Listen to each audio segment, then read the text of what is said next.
Donc finalement sur des quelques débris et elle n'arrive pas à prendre justement la bonne trajectoire dans le gauche d'Indianapolis. Et... Que se passe-t-il en proto? Alors, on refait le point également à la chicane. Non, ça va, tout va bien. Et ça se resserre pour la deuxième place en revanche. Oula, c'est la voiture des dames, non? J'ai l'impression en effet. La 50 qui m'a l'air en difficulté. Oui, je termine avec Doug Fehan. Il a insisté sur cet esprit d'équipe sur lequel vous parlez, sur la famille Corvette pendant 20 ans aux 24 heures du Mans. Il y en a qui ont fait les 20 ans, dans les mécaniciens, qui ont gravi les échelons. Moi, si vous vous souvenez de cette image, il y a quelques saisons, je l'ai vue 2 fois. À l'époque de du grand affrontement Corvette-Aston Martin, au moment où les voitures sont en épi et où tout le monde revient dans son garage, au moment du départ du tour de formation, il y avait le drapeau américain suspendu au-dessus du garage Corvette.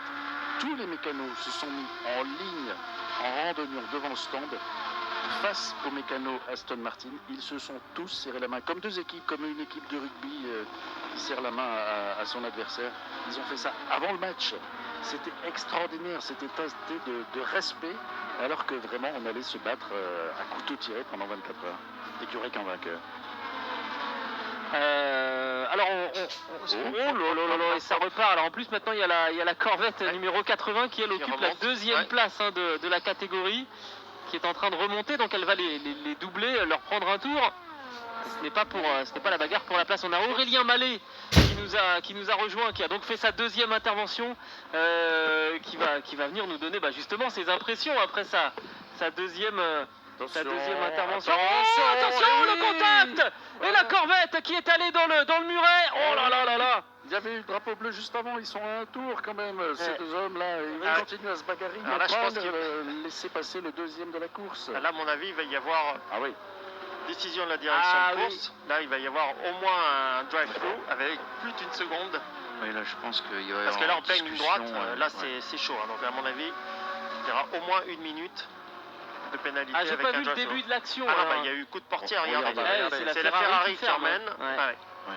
Donc là, à mon avis, la Ferrari, c'est elle qui emmène la Porsche qui vient au contact sur la Corvette. Donc je pense que c'est la Ferrari qui va écoper d'une petite pénalité. Amos Lorito risque de se faire remonter les bretelles. Ça va permettre à Aurélien Mallet de venir à nos côtés. Et on va suivre tout cela de près parce que le Denis Olsen, mon cher Marc, il m'a l'air quand même bien chaud. Légèrement chaud bouillant. Bon, évidemment, je vous refais la scène comme d'habitude. Tout le monde penché sur l'ordi. La scène repassée de dessus, de derrière. De derrière, c'est impressionnant. Vous avez l'impression d'avoir un drone qui survole ces voitures. Et puis cette Porsche qui se décale sans faire attention à la Corvette qui arrive. Là, vraiment, c'est une faute d'inattention du pilotage. Du pilote, il y a un drapeau bleu, il doit laisser passer cette voiture, il doit être informé par son équipe. Là, il y a eu défaillance quand même à plusieurs niveaux. Alors évidemment, on va rester concentré sur ce qui se passe en piste, mais Aurélien Mallet est installé. Maintenant, deuxième intervention encore pour vous. Oui, effectivement, donc c'est sympa, je suis pas venu pour rien. Bon, là, ça a été plus serein la deuxième, ou de toute façon... C'était la même procédure et c'était exactement pareil que la première sortie en fait, donc oui, un tout petit peu plus serein. Mais oui, bon, c'est sympa. Au moins, on a pu voir la safety car en piste et ça a regroupé un petit peu tout le peloton, parce qu'on a vu des écarts énormes se créer. On revoit le deuxième incident, et celui-là, il n'est pas à mettre sur le compte de la Porsche, parce que elle se fait rabattre par la Ferrari. La Porsche ne pouvait rien faire. Moi, je pense que c'est 100% la faute de la Ferrari. On va voir ce que la direction de course. La Ferrari prend un stop and go. Très probablement la 71 va prendre le stop and go. En revanche, il faut surveiller ce qui va se passer pour Capet à bord de la Corvette numéro 80, qui est quand même en deuxième position de la catégorie, qui a perdu beaucoup de temps. Qui est au stand. Et qui rentre au stand. C'est peut-être la deuxième place qui est en train de s'échapper là pour l'équipe de Romain Grosjean. On va rester très, très attentif à cela.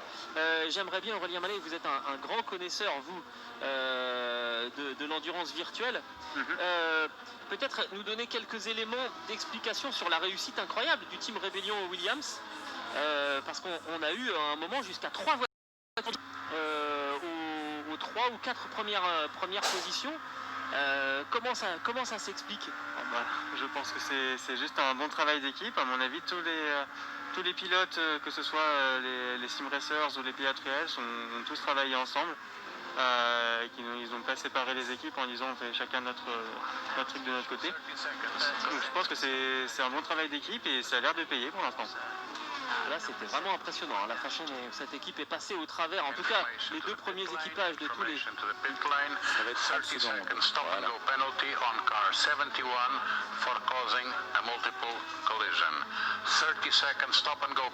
30 secondes de pénalité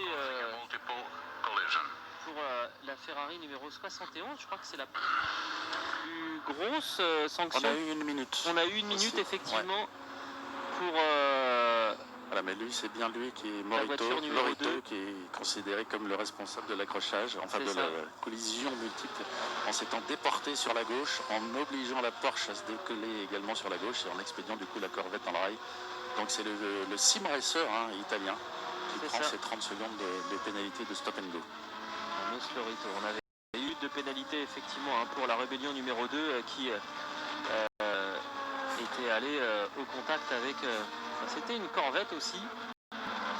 Non, c'était dans les virages Corvette. Et c'était avec la Ferrari numéro 54. Et là, ils ont été rapides à donner la pénalité. Voilà, ils ont été rapides effectivement, Aurélien. Ils ont même hésité à mettre 1 minute, carrément. Parce que là, à l'heure qu'il est, à 3 heures du but, il y a quand même un message entre les lignes à passer au sim racer. Les gars, il y a encore 3 heures. Et on a une course en ce moment et il faut la faire proprement cette course et certains des sim racers sont en train de s'échauffer un petit peu, on l'a vu sur la bagarre à 4 il y a quelques minutes. Donc restons calmes, restons propres en piste et respectons le règlement sportif.